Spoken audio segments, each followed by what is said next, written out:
Good day, friends. I'm changing the air shocks on my Suburban to new replacement air shocks because these blew out, and I'll show you right now. There's some good advice on YouTube how to do this, but I'm going to tweak it a little bit and give you some of the things I've learned how to do it a lot more easily. Okay, so let me turn the camera around and show you.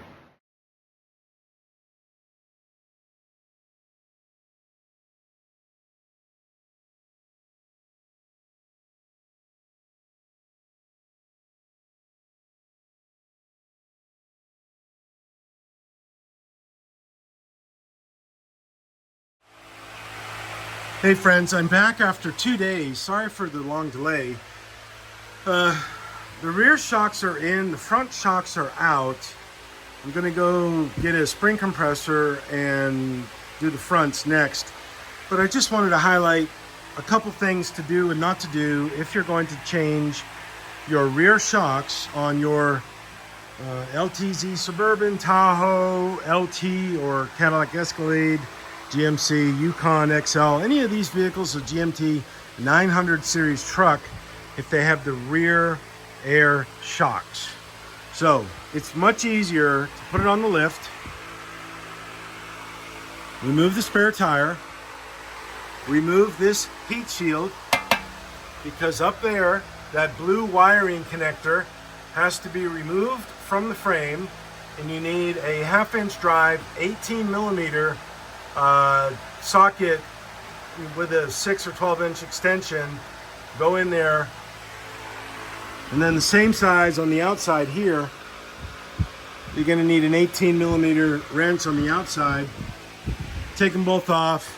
Make sure to keep your rear axle supported with a screw jack similar to this one, and that way you're balancing your entire vehicle on the lift, because you do not want to have a lift tip over or a car tip over on the lift.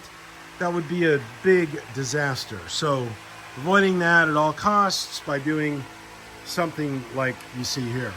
The air compressor, the Dorman unit came with all new hoses, wiring, even the air filter apparatus up there, that little black module right there at the tip of my finger, is actually an air filter.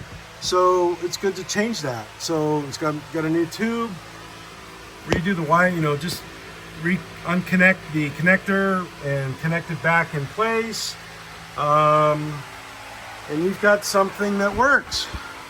Also, when I was under here, I pulled the rear end differential cap off to just look at the gear, look inside to make sure the oil wasn't burned or whatever. Oil looked like brand new.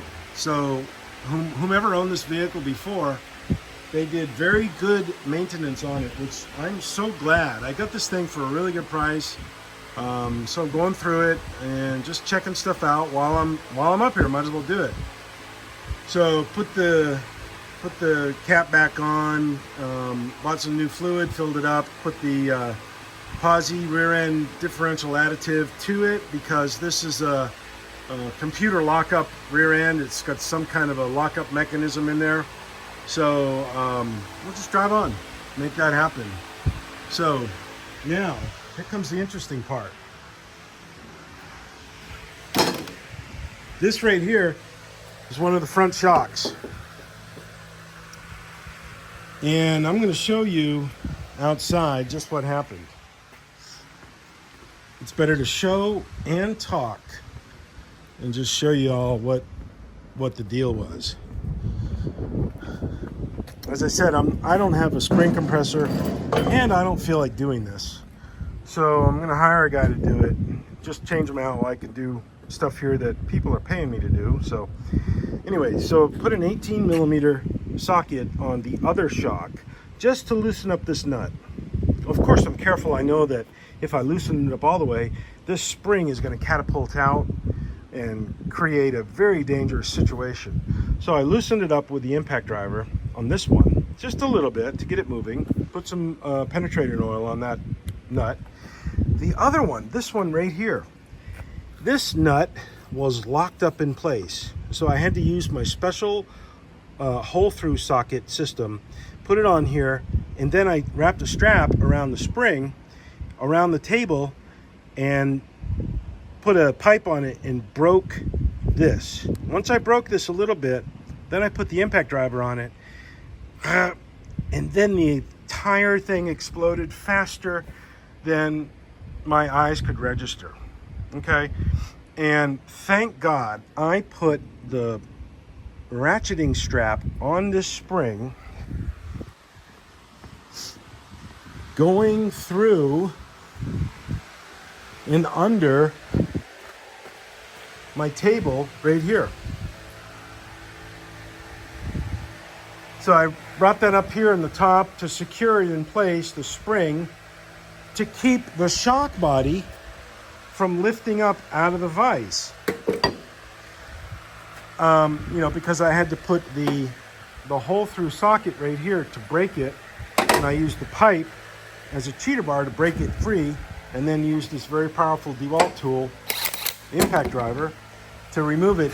But the shaft itself was rusted and it broke. That bottom part of the shock went zinging out of the vise. It landed here, spilled a bunch of oil here, and it all happened so quickly that I couldn't see it. And thank God there was nobody in here. It didn't hurt me. And compressing springs, as you know from a previous video that I've shared on here about Corvette springs, compressing them, dangerous stuff. Watch out. Be careful.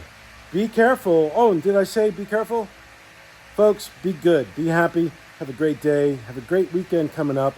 And when you get tired of listening to the same old songs over and over again, put on some podcasts. Put on some good stuff to challenge your mind, challenge your heart, to learn more, to do more, and be a better person each day. At least that's what I try to do, okay? And I hope it's working. Anyways, peace out, everybody. Bye-bye. Cheers.